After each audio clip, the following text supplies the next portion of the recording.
ఏంటిది పిక్క పిక్క గిలాస పట్టుకొని వచ్చినావు? కొంచెం చక్కెర ఉంటే ఈ గిలాసాలో పెట్టియావా అక్క? పొద్దున్నే బేవర్స్ గాళ్ళు ఎక్కువైపోయారు. పెట్టిత్తా ఒక చక్కెర చాలా ఇంకా పెట్టియనా? నా బీరువాళ్ళ పైసలు అని సంచిలో మరత పెట్టియనా?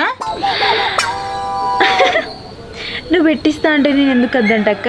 ఇచ్చి ఇచ్చి. పెట్టిత్తా పుణ్యానికత్తా ఫినాయిల్ కూడా తాగావు నువ్వు. అయినా మీ ఇంట్లో చక్కెర కూడా గతిలేదా అడే? ఏం బతికే బతుకు నీ బతుకు పాడుగాను. ఆ బతుకే కదా సచ్చింది నయం కాదే చక్కెర లేని బతుకు. ఏందక్క గట్లా మాట్లాడతాను ఇజ్జత్ తీసినట్టు? గిలాసు చక్కెర అడిగినా, ఇంకేమన్నా అడిగినా? గిలాసు చక్కెరకు గిన్నెడంతా గునిపిస్తాను. నీ దగ్గరనే ఉన్నదా చక్కెర? ఇంకెక్కడ లేదనుకుంటానా? వేరే వాళ్ళ దగ్గర పోయి తెచ్చుకుంటా.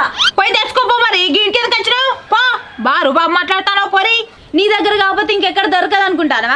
మొన్ననే బండ గణేష్ గానికి కింటన్ మీద 16 కిలోల చక్కెర వచ్చిందంట మేడారం పోతే. Is it true Bhavani? ఊరంతా